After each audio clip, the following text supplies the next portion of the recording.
everyone, and welcome to this webinar on a project walkthrough. I'm really excited for this one. This will be fun. We are going to be walking through a stock price prediction project today. So we're going to be predicting whether stock prices will go up or down, which is a really fun project, and it can be extended in a lot of ways, and I'll talk about that in the end. So to start out, I'm just going to give you a quick overview of the completed project. This helps you see what the project looks like when it's finished. It helps you understand the main sections, and it'll help you see it live on GitHub, which is where I uploaded it. So this project is an IPython notebook, which is a really, or now it's Jupyter Notebook, which is a really common way to build data science projects and share them. And GitHub has a really nice functionality for rendering these notebooks and making them look great, which is awesome.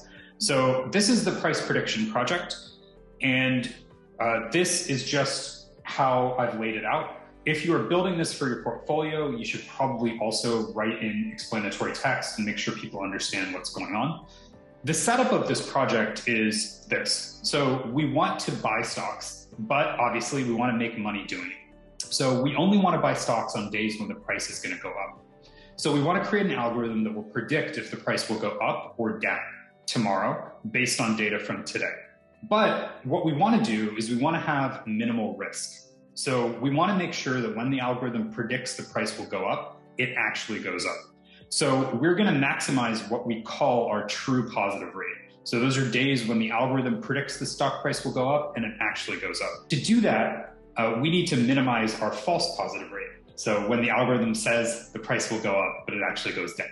So we are going to use that as our error metric, precision, which is true positive rate divided by false positive rate plus true positive rate.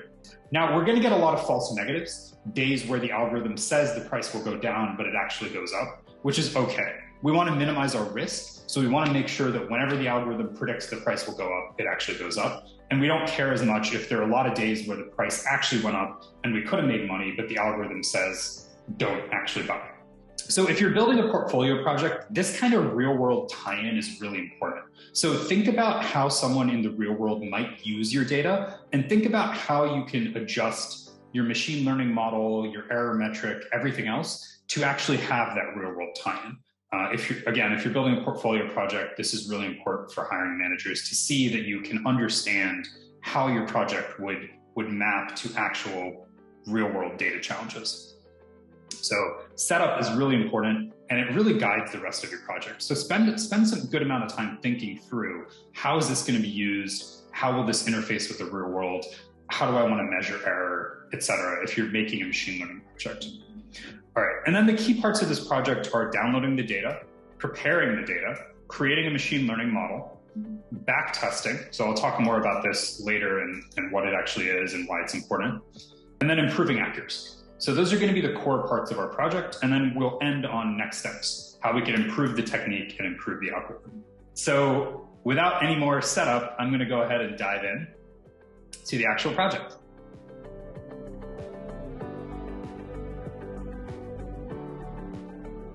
So I'm using Jupyter Lab to build this project. Jupyter Lab is an enhancement on Jupyter Notebooks. So you can build notebooks, but you can also do other things with it. And before I actually dive into coding, I want to talk about a few of the setup steps I've already taken. So what I've done is I have set up a virtual environment in Python. I'm using Python 3. I've also installed these requirements.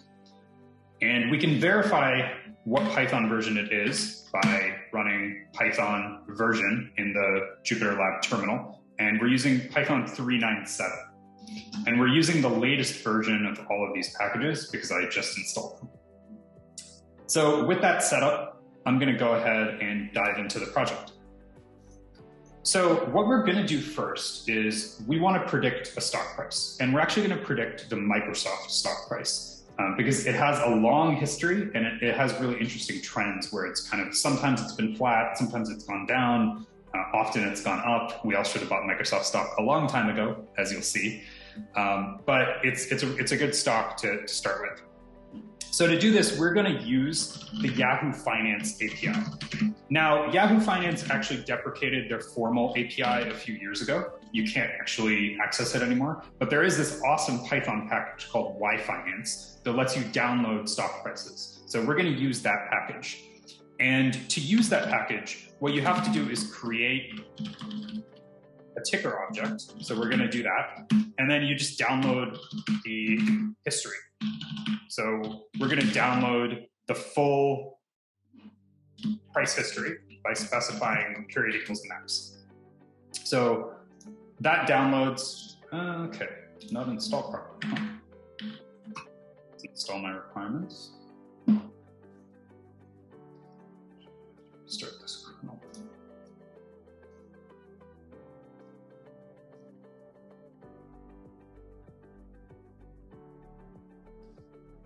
All right, I don't know which virtual environment this is running in. So let me go ahead and just install the package manually.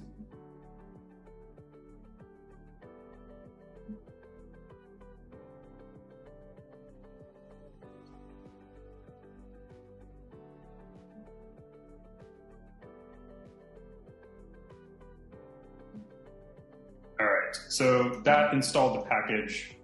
It looks like the package didn't install properly before and downloaded what we needed. So we're good to go now. We can now explore the Microsoft stock history. So let's take a quick look and see what this looks like. It actually downloads the stock prices as a pandas data frame, which is really nice. So we can use the pandas head method to just look at the first 5 rows.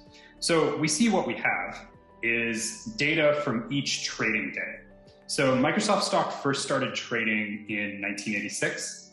It was about 5 cents that first day. We all probably should have bought the stock because it's about $300 now. And for each day, what you get is the open price. So the price the stock opened at on that day when trading started, the highest price during the day, the lowest price during the day, and the closing price. You also get the volume, so the number of shares that were bought and sold that day. I'm going to check chat. Okay, great. Wow, a lot of introductions. Thanks for introducing yourselves, everyone. It's great to see. All right, so those are the first 5 rows of the data. And this is what's called time series data. It's data that's in order of time. Each row is a specific date, and the next row is after the previous row. So it's all sequential time series data. All right, so what we can do now is just plot the data to get another look at it. So what we can do is use the data frame plot method, which is really nice, to make a line plot. And what we'll do is we'll plot the closing price against the index. So this is a plot of our closing prices by day. So you can see starting in 1986, the price was quite low. Now it is around $350. So we all should have bought Microsoft stock a long time ago, or actually really any time in the past 30 years, but you know, we can't all go back in time and redo it.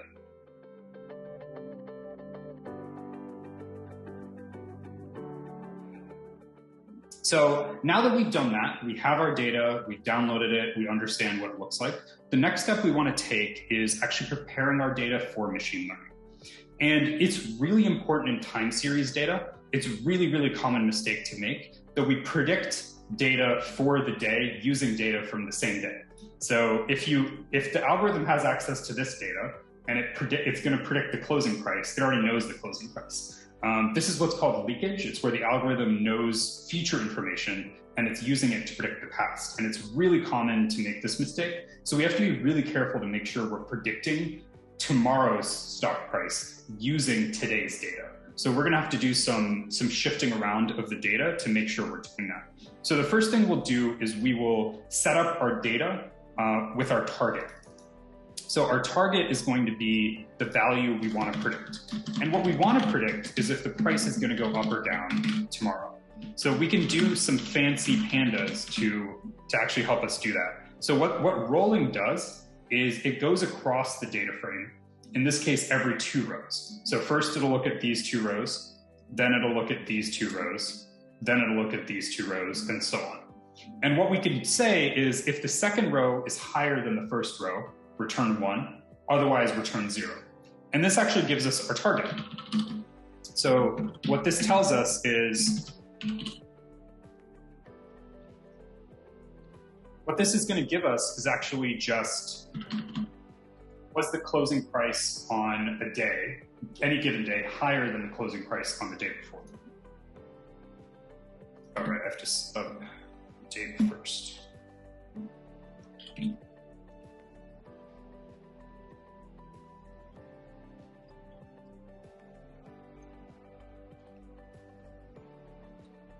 just going to set up, I forgot to actually set up the data frame. So go ahead and do that really quickly.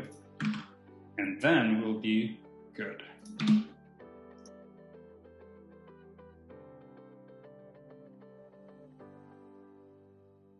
Okay, let's take a look at data now just to see what's in there. So you can see that data has our actual closing price for each day. And then it has the target, which is whether the price went up or down. You can see it's an NAN for the first row because on the first row, there's no row that came before it. So pandas can't say whether the closing price was higher or lower than the day before because there is no day before of history to compare it to. So we'll actually just cut this row off later to avoid that NAN. But you can see it's a 1 when the closing price was higher than the closing price the day before, and it's a 0 when it was lower, which is exactly what we want our algorithm to predict. So we call that our target. That's what we're going to use our machine learning algorithm to predict. All right, now what we need to do is set up our predictors. So we have the thing we want to predict. Now we need the things we're going to use to make our predictions. So to do that, we need to go ahead and shift our data. I mentioned that you don't want to predict the current day using the same data. So what we need to do is actually shift our data forwards. And I'll show you what this looks like. So let's take a look at this.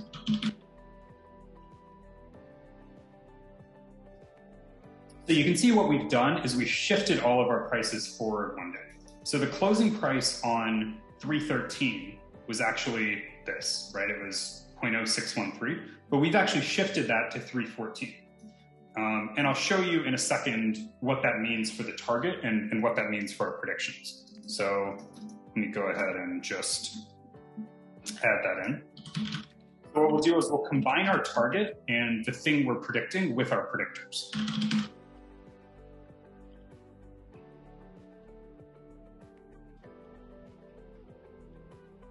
We'll need to set up our predictors first. So our predictors are the columns we want to use to make our predictions. So we're going to use the closing price, we're going to use the high price, the low price, and the open price, as well as the volume.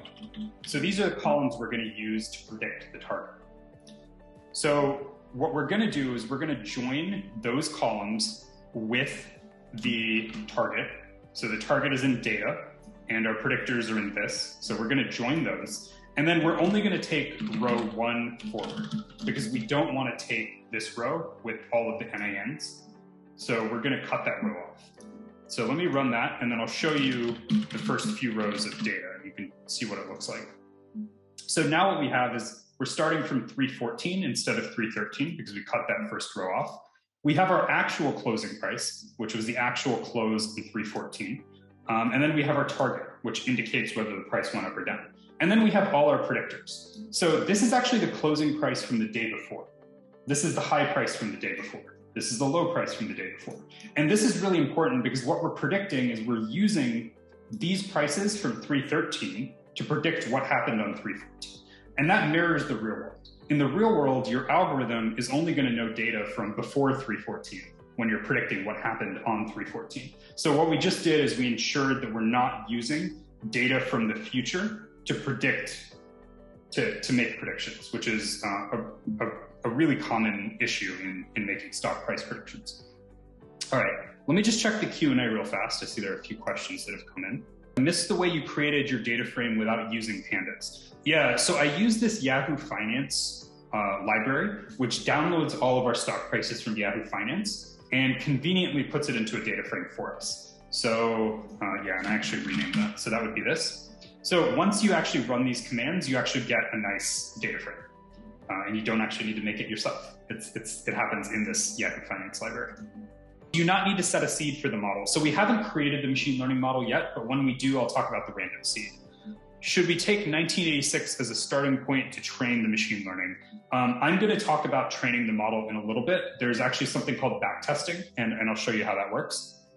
Please go a bit slow. Okay, yeah, I can slow down a little bit. Happy to do that. All right, so I've shown you the first 5 rows of the data and basically what we're going to predict and what we're going to use to make our predictions.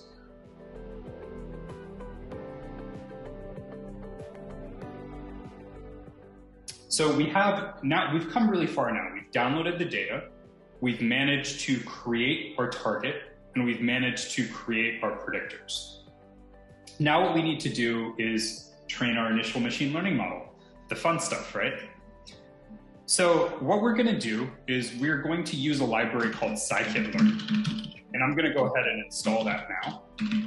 So in Jupyter Lab, Jupyter Notebook, if you use this exclamation mark, it actually runs the command in the command line. So it's a handy way to install packages if they're not installed without jumping back and forth to the terminal. Scikit-Learn is a great package for machine learning. It has most common machine learning algorithms already implemented, so you don't need to implement them yourself, and they run really fast, and it has really great documentation. So it's a good choice. So I'm gonna import a model from Scikit-Learn. It's called a random forest model, specifically a random forest classifier. So this model is a good default model that I like to use for a lot of machine learning applications. It's fairly robust to overfitting if you set the right parameters, and it can identify nonlinear relationships in the data. So this is a good default. We're going to use classification. So we're using a classifier instead of a regression model because our target is binary. It's a 0-1. So we're either predicting if the price went down or if it went up. So that's a classification task, machine learning. So that's what we'll be using. All right. And then I'm going to initialize the model. And the nice thing about Scikit-Learn is it makes models really easy to initialize. So that's initializing the random forest classifier model. And I'm going to set a few parameters on the model. So parameters enable us to essentially set various aspects of the model. So in this case, n estimators indicates how many individual decision trees we want to train. So a random forest is called a random forest because it's a series of individual decision tree models. So this means we want to train 100 decision trees and average their results to get our final result. The higher this is, the longer it'll take to run, but basically the more stable the result will be. The lower it is, the faster it will run. So 100 is a decent default. Then I'm going to set something called min samples split, and I'm going to set this to 200. And the reason why this is important is random forests and decision trees can easily overfit the data, and that's because of the way they work. I'm not going to explain all of the decision tree internals and how they work, but the way a decision tree works is it basically applies a series of rules to the model and to the data. And if you set min sample split, it prevents the tree from basically fitting itself as tightly to the data. And the less tightly you're fitting, the better you can generalize to future data and the less you're going to overfit. So model overfitting means the model performs really well on the training data, but really poorly on the test data and in the real world. So we want our model to perform well in the real world. So I'm going to avoid fitting it too tightly to the training data. So min sample split prevents it from doing that. And then, as someone asked before, I'm going to set a random state. You don't need to set a random state, but I like to do it because it means that every time you run the algorithm, it'll give you the same results. If you don't set a random state, just rerunning the algorithm on the same data twice will give you a slightly different result. So random state just helps you keep that constant. So that's the model. Scikit-Learn is amazing. In a couple lines of code, we can create a model and set all of these parameters. I'm going to check the Q&A again. Please explain the need to shift data. Yeah, so the reason why we're shifting data is, for example, this is our target and this is our actual close. If the model knows the close price from 314, then it already has knowledge in the future. So for example, if I'm running this machine learning model in the real world, and I'm trying to predict if stock prices will go up tomorrow, which is December 9th, I don't know what the closing price is on December 9th, right? I don't know what's going to happen on December 9th. So I can't feed in the closing price from December 9th to predict what's going to happen on December 9th. Instead, I have to feed in the prices on December 8th to predict what's going to happen on December 9th. So this shifting the data forward is just applying that same rule to our historical data. Because if we don't do that, our algorithm is going to look amazing on the historical data. It's going to predict everything because it already knows what's going to happen the next day. And then it's going to look terrible once you start using it in the real world, because in the real world, you don't know what's going to happen the next day. So it's just to make sure that things are fair between if we were using the model in the real world and if we're just kind of testing the model on our own. How is MSFT Prev calculated? Yeah, actually, if you want to follow along, let me share this link in chat to the finished project. And if there's any code you feel like you're missing or you need to check on, you can go ahead and look at it there. But let me scroll back to MSFT Prev. So this is the way it was calculated. We copied the history data frame, and then we just shifted all of the rows forward one day, or one trading day, essentially. Price. Do we only need to install Scikit once on Jupyter Notebook? You can do it either way. I meant to install the packages beforehand, but apparently I did not do it properly, so I'm actually doing it as we go through. So you can do that, or you can actually install before you launch Jupyter Notebook in the same virtual environment. If you use pip install in a Jupyter Notebook, so when you launch Jupyter Lab, you type in Jupyter-lab to launch it. So whatever environment that is that you launched it from is the environment that the pip install in the notebook install to. Why did you base your choice of a random forest? Why not a simple decision tree or an XGBoost? You could use any algorithm. I like using random forests because they're a good default model that I generally use. But if you prefer another one, at this stage, we're just trying to set up an initial model, so you can really use any model you want. The only reason to use kind of a tree-based model is this data, the relationships are going to be nonlinear, which is why I didn't use a linear model or something like that. How dependent are those on the data set? It can vary. I like to, this is just kind of the initial stake in the ground. I like to experiment with those parameters and see how they impact accuracy. So the next step in this project is to actually build out the way to evaluate accuracy of the model. And once we can do that, it's really easy to tweak the parameters, maybe even do a grid search of parameters to find the optimal ones. All right, so for this initial model, I'm just going to train on all of the rows except the last 100 and predict the last 100 rows. This is just to give a quick look at how the model works. This isn't ideal. Right after this, we're going to set up backtesting, which is the right way to predict error. But I just want to give you a quick look at what it looks like. Predictions. So what we're doing here is we're taking the whole data set except the last 100 rows. Then we're taking the last 100 rows. And it's really important when you're making predictions on stock data to keep the order of the data in mind. So typically, to evaluate error of your machine learning model, you're going to use cross-validation or something like that. The problem with cross-validation here is if you split the data up, sometimes cross-validation uses the later parts of the data to predict the earlier parts. But here, you can't use data from 2020 to predict what happened in 2019. That's not realistic and is not going to match the real world.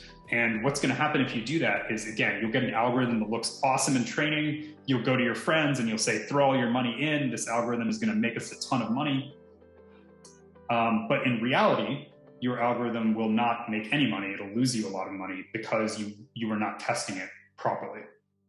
So really important to make sure that your data, the way you split your data and the way you test your algorithm thinks about the sequential nature of the data.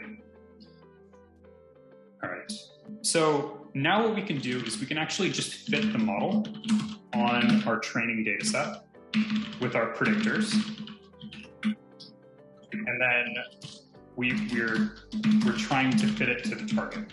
So this is calling the fit method of this random forest classifier. And it's saying, hey, using these predictors, and we set up these predictors before, close, high, low, open, and volume.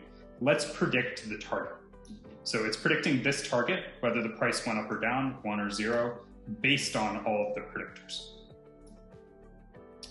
So let's go ahead and run that and see what happens. All right, so it trained, and I specifically set this up for speed. If you're doing this on your own, you probably want to try a few more estimators. More than 500 probably won't get you much value, but play around with it, see what you get.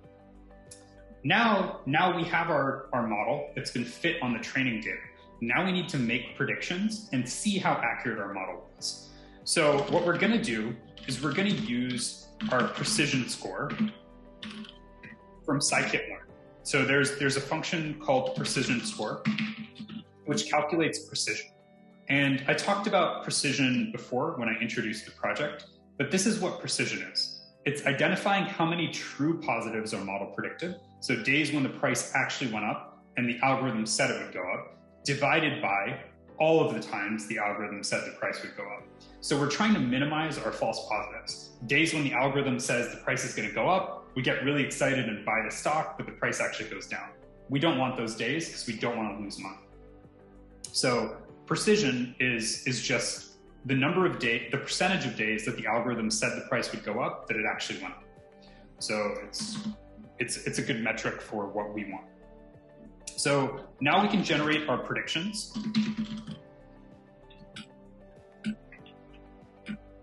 So on the test set, which is just the last 100 rows of the data, these would be our predictions from the model.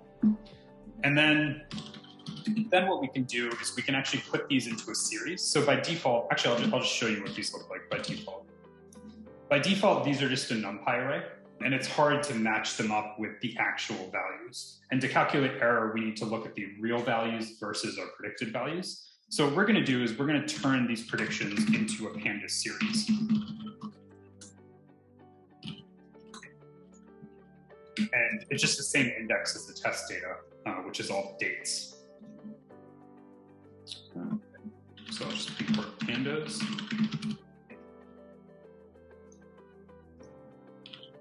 Now we can take a look at this, and that looks a lot easier to work with because now we have the dates along with the actual prediction. So now we can calculate our precision score.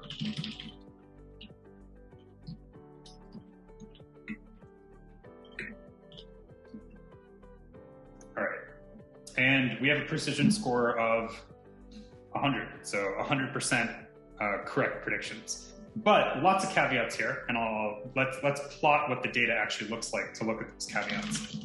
So what we're going to do is we're going to plot the days where what the algorithm predicted versus what actually happened.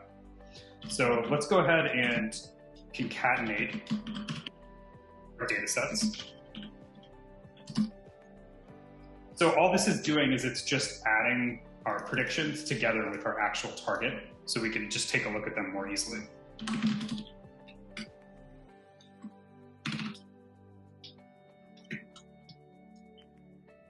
So we're going to have one column called target, which is our actual values, and then we're going to have one column called predictions, which are what we predicted for those values. So let's take a look at combined. So you can see now we have this really nice data frame where you can see what the prediction was and what actually happened. All right, so let's go ahead, let's actually make a plot so we can take a look at this easier. Pandas has this really nice plot method where it plots every column against the index. So we don't even have to do anything aside from call it, and then it gives us its predictions. So for the first 2 rows, we predicted the price would go up, and it actually did. For all the rest of the rows, the model predicted the price would go down. So not a great model. It's basically predicting the same thing for every row. And this indicates why you need a longer history. So we're actually going to backtest, develop a backtesting engine, and that's going to help the model, or that's going to give us predictions across the entire data set instead of just the last 100 rows. You don't want to look at just the last 100 rows. Like, even though this model is 100% accurate, you don't want to run out and use this model because the last 100 rows aren't necessarily representative of the full spectrum of what could happen with the stock. You want to test across the entire history to get a more robust error metric. So please do not trade with this model, even though it looks like it's 100% accurate. It's actually not a very great model yet. Essentially, it's just random chance that it was as good as it was. All right, I'm going to pause here and check Q&A. Why don't you try multiple models to see which perform best on the data? Yeah, that's a great point. I think as next steps, absolutely you should. I'm using a single model here because there's a few steps to get through and I want to make sure we get through them all. I think tweaking the model and doing that as next steps for this project, great idea. Absolutely should do that. Would you advise random forest model to implement on time series datasets with a lot of seasonality? It depends on your predictors, and I'm going to talk a little bit about that later. Random forests can only understand seasonality if you give them the right predictors to understand seasonality. So I'll talk about how that can look in a bit. Why not using the normal accuracy metric instead of precision score? We're using precision score because of the setup of this and the real world kind of risk profile and how you might actually want to use this in the real world. So in the real world, you don't care necessarily if there are a lot of false negatives, right? If the algorithm said the price would go down, you're not going to buy the stock anyways. So it doesn't matter as much. Like, we're not trying to maximize our gains. Instead, we're trying to minimize our losses and get risk-free money. So if we're trying to get risk-free money, what we want to maximize is precision. So when the algorithm says the price will go up, we want to make sure it goes up. Now, we don't care as much if this happens. If there are days where we say the price will go down and it actually goes up, we don't care as much because although we could have made a potential gain there is more risk. So we're accepting more risk if we try to reduce our false negatives. So it's better in this case, just because of the setup, to optimize for precision. Now, what you could say is, hey, we really want to avoid false negatives, and we just want to find every single day where the price went up. And in that case, using a different metric like recall or accuracy might be better for you. Why was the precision one? The precision is one just by chance here. Basically, we looked at a really small slice of the data. And when you look at really small slices of the data, weird things can happen. And a weird thing happened. To get a more robust error metric, we have to look at a larger slice of the data, which is what we'll do next. You're not able to get the YFinance module to load. So pip install YFinance, potentially it has something to do with your pip version. I'm not 100% sure, but you might want to look up the documentation for the module.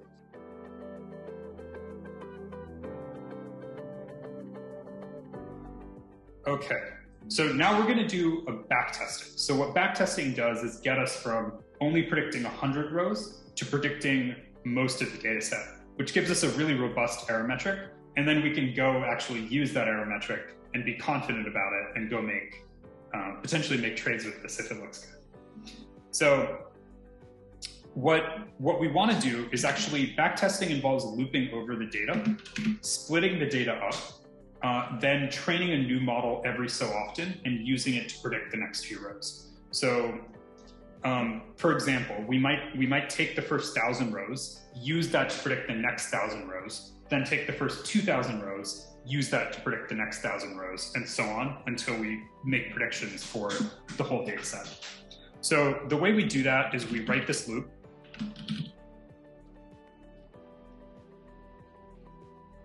Let's say we want to start at 1,000. And our step is going to be, let's say our step is 1,000. Actually, I'll make our step 750. So we're going to start at row 1,000. Then we're going to train a model on data from row 0 to row 1,000. Then we're going to make predictions from row 1,000 to row 1,750. And actually, let's get rid of the for loop and just see how that would look initially. So we're going to take our training data, we'll split it in a similar way to what we did before, but we'll do 0 to, let's say I, 0 to start. So that's our training data. And then our test data would then be, actually, let's just stop.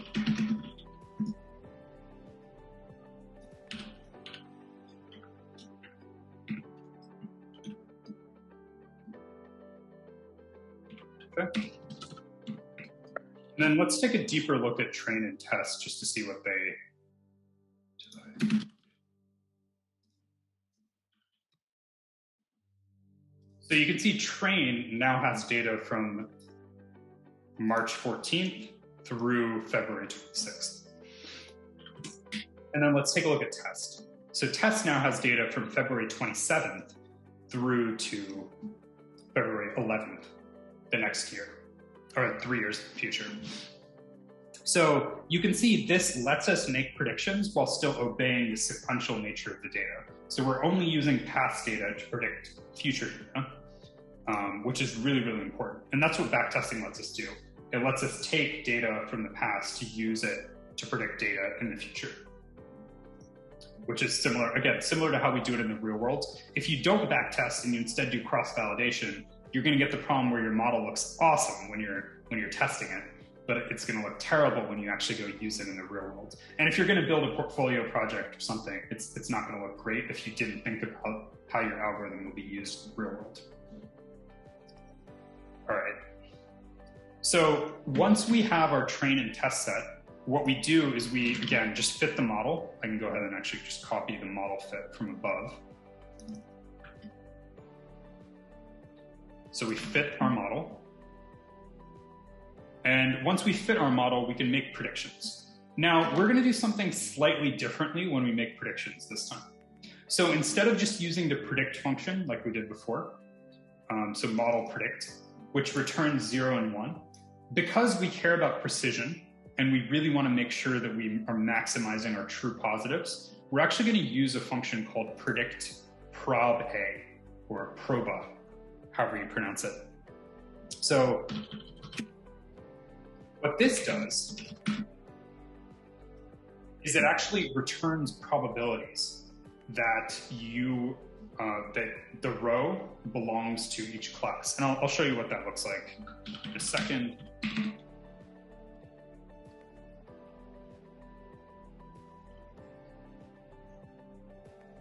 So you can see it's a 2-column array, and column 1 is the probability that it's a 0, that the price will go down.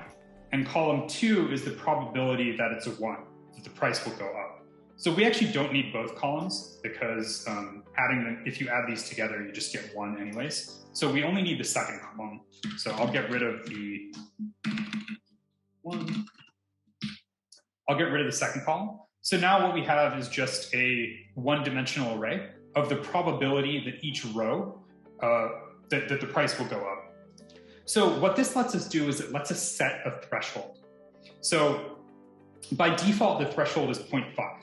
Anything greater than a 0.5 is coded as a 1, like we saw before with just the normal predict function. Anything below a 0.5 is coded as a 0.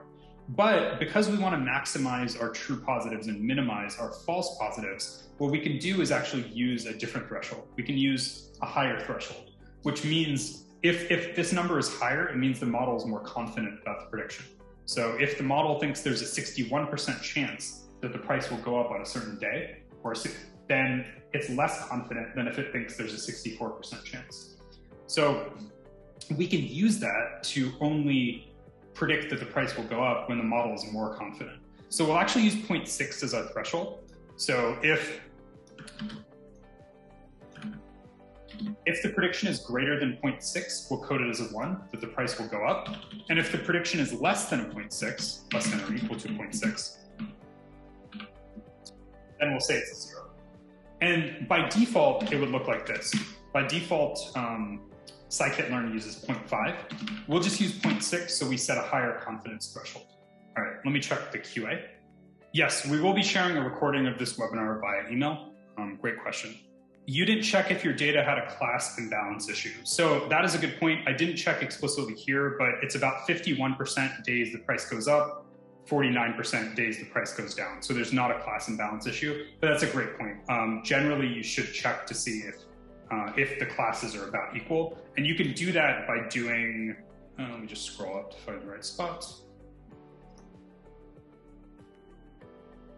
Yeah, what you could have done here is just data target dot value counts, and that'll just tell you if the classes are imbalanced or not.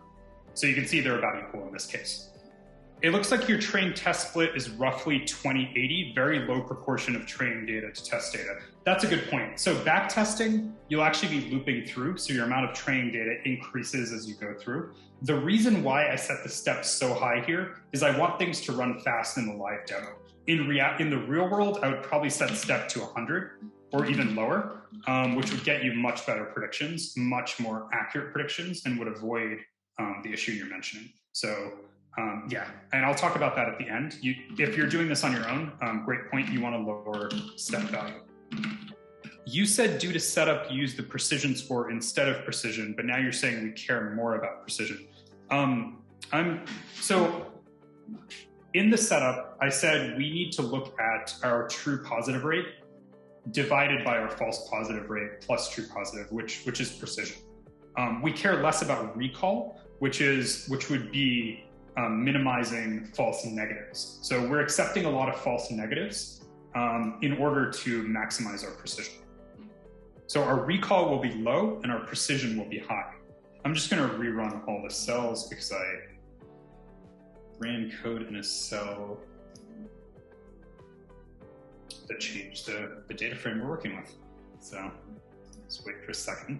While we do that, the next thing to talk about is, so we're using this threshold for predictions, and this maximizes our precision using a higher threshold. The higher you set the threshold, the less days your model will predict that the price goes up. So that is recall. Recall is the number of days your model predicts the price will go up, essentially. So we're losing recall and we're gaining precision if we set the threshold higher. If we set the threshold lower, we're doing the reverse. In this case, we want more precision, so we're setting the threshold higher. Now what we can do is we can go ahead and combine our data frames.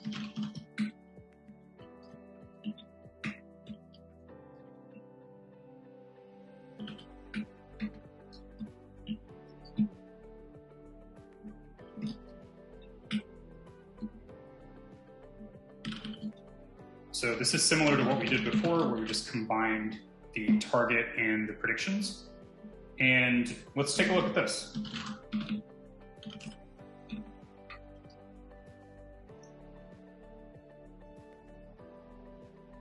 Oh, right. Predictions needs to be turned into a series.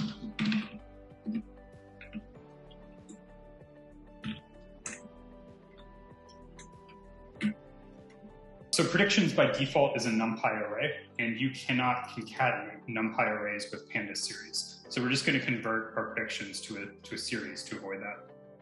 So similarly to what we had before, we now have a nice data frame where we can see our target, which is what we're trying to predict, and we can see what our algorithm predicted for the same row, all in one place, which is really nice. So now let's just finish up our backtesting loop. And actually make this a loop where it can loop over the whole data set. So,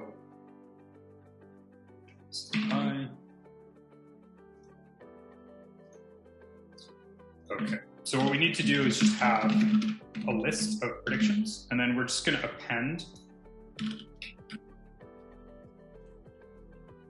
combine predictions to that list. And at the end, what we can do is concatenate those predictions. So this is looping over our entire data set, starting at row 1000, making predictions every 750 rows for the next 750 rows, and then at the end, returning all of our predictions. So you can see, except for the first 1000 rows, we now have predictions for every single row. And this lets us create a much more robust error metric than we could otherwise. Because without this, it turns out that our error metric will only be on a certain number of rows. So this backtesting enables us to actually determine error on every single row in our data set, which makes it much better and much more reliable. So we want an error metric that's representative of the entire data set, because then we can be confident that that will apply into the future versus an error metric that's only on a small sample of the data. So that's our function. And let's take a look at what happened here and what our precision score was. So first, let's actually take a look at the value counts.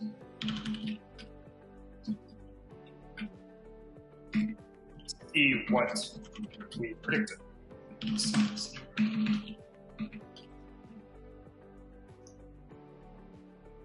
All right, so that should have finished running, and now we can take a look at the value counts. So we can see on 674 days, we predicted the price would go up. On the rest of the days, we predicted the price would go down.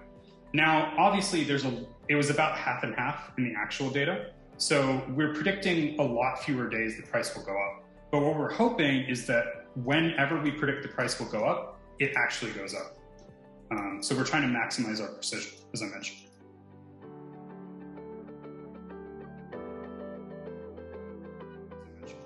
So let's take a look at what our precision is. Spoiler alert, it's not going to be great yet because we don't yet have the right predictors.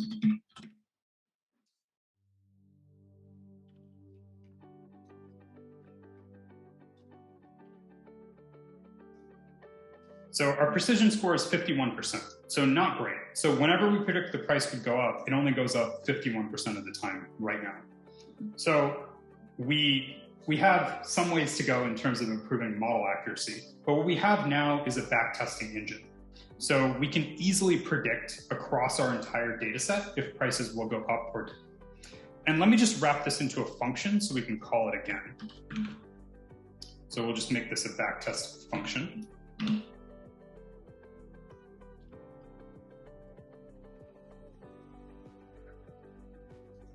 So that's our backtesting function. We've run backtesting with the initial algorithm, and that's given us a 51% precision score. Now let's figure out how we can actually improve our accuracy. So what this really means is adding some more predictors into our predictors. Adding some more predictors, which will help us actually give the algorithm better columns, better predictors to make its decisions with. So a couple of easy ways to do this are to give the algorithm some ratios. So between what the weekly average price is and the close price, between what the quarterly average price is and the close price, between what the annual price is and the close price. So we can find, for example, the weekly mean by doing this. So what this does is it takes our data frame and it looks at the weekly rolling mean for all of the columns. So what this can do is if the rolling weekly price is lower than the closing price, that tells the algorithm something. If it's higher, that tells the algorithm something as well. So we can look at the weekly mean. We can look at the quarterly mean.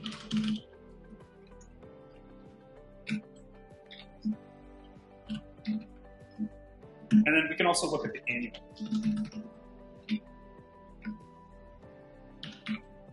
I'm going to go a little faster through this section because we're close to time and I want to make sure we get to next steps as well. One other thing we can do is we can look at the weekly trend.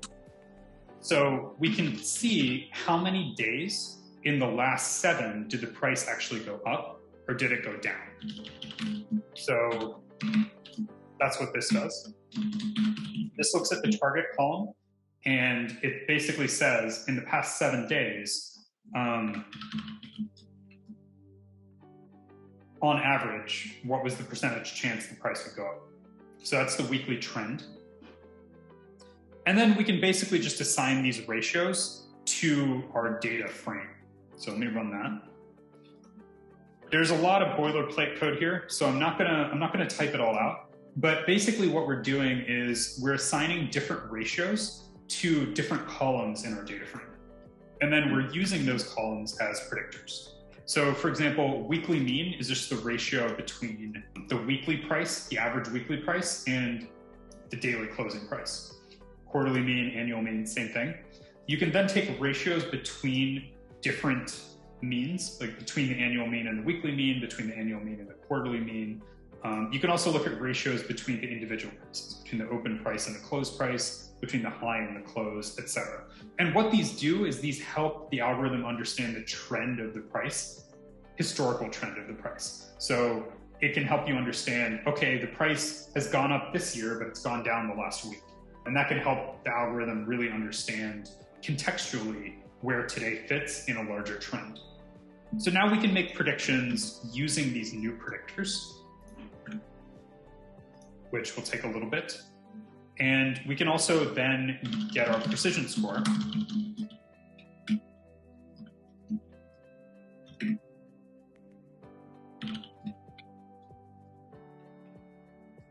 Based on our new predictors. So we actually improved our precision score quite a bit by adding these predictors. So before our precision score was 0.51, now it's about 0.594. So seemingly, this has given the algorithm some useful information that's helped it make better decisions. We can also look at value counts to now see how many days we would actually end up trading. So we've actually reduced the number of days we're going to trade significantly. Again, we're using this threshold of 0.6. You can experiment with different thresholds to see how that affects how many days you'd be trading versus not trading. But we'd be trading on fewer days, but we have a much higher chance of our algorithm being correct with its predictions now. All right, so that's the end for the formal kind of live coding part of the project. I want to talk a little bit about potential next steps. Actually, before I do that, let me check Q&A. What should the minimum score for precision rate be? So in this case, one of the next steps I would advocate is actually calculating how many dollars you would make or lose if you use this algorithm. So for example, what you can calculate is, let's say you bought the stock every day that it said the price would go up and you sold at the end of that day. How much would you win or lose based on that? So that will help you determine the minimum precision rate you need, and you can tweak different thresholds to optimize that score. So the longer answer there is it depends on the problem and what the real world parameter is. Generally, a higher precision score is better, but it depends on how that precision score applies in the real world. How would you handle missing values if you had some? So I would impute those values generally, unless there's just too many missing in the column to make the imputation good. But in time series, you can generally impute missing values using a rolling average of the past few values. How would you treat categorical values for your prediction? So generally, you want to be able to code categorical variables if you're doing stock price prediction. Code them. You can use one-hot encoding and code them a different way and just pull them in that way. Tebongo. So yes, this should be emailed to you after this, and you should be able to view it in the email. Can we do an end-to-end project with deployment? Yeah, that's great. I'm happy to talk about that. Are you talking specifically about a machine learning project or more of a data pipeline project? And if anyone else has any suggestions for projects, please put it in the chat. I'd love to see that.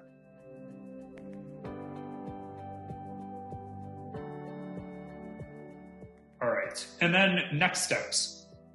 So as I mentioned, one great next step is to calculate how much money you would make or lose using this technique. Another is reduce step size, which someone pointed out. So right now, we're only making predictions every 750 rows in the data. If you reduce this to 50, it's going to take a lot longer to run the backtesting, but what it'll get you is much more accurate and realistic results. You could even reduce it to 1 if you really wanted to get the most possible accuracy.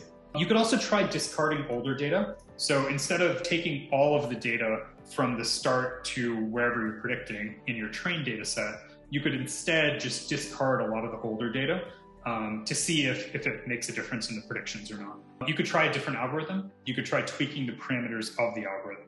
There's also a lot more predictors you could add. You could add in activity in early trading on other stock exchanges, economic indicators, key dates, company milestones, prices of related stocks. There's a ton of stuff you could do. Then a good next step, if you want to upload this to your portfolio, is similar to what I've done in the one I uploaded and shared the link for. Just adding in descriptions of what you did, outlining the key sections, writing comments. I did not write comments today because we had a lot to get through and I wanted to make sure we got through it all. But making sure you comment what you wrote and then uploading it to GitHub, which I'm not going to show today, but I can show in a later project if anyone's interested in seeing that. Yeah, if your target variable is not split 50-50, you can do a couple of things. So one thing you can do is with your algorithm, you can actually weight each class differently. So there's I forget the exact, I think it's class weights, and that tells the algorithm to penalize a misclassification of one class more than the other. You can also think about sampling them so they are equal. They are equal if one class isn't any more valuable to predict than the other. So there are a couple things you can do. Will you be speaking more on how to present a project like this on GitHub? I actually have a webinar tomorrow where I'll be talking more about how to make a portfolio and how to create projects that look good on GitHub. And one last thing, if you are interested in creating projects to share on our blog or with our community, please drop me a line at just bik@dataquest.io. Send me a writing sample. We're interested in any blog posts or project walkthroughs that are Python-based. So yeah, let me know if you're interested there. And thank you for attending. This was a lot of fun. I hope you got a lot out of it. And if you have any comments or feedback on how I could improve, please drop me a line also, just bik@dataquest.io. I'd love to hear it and I'd love to improve because we will be doing more of these. So thank you very much and have a great rest of your day.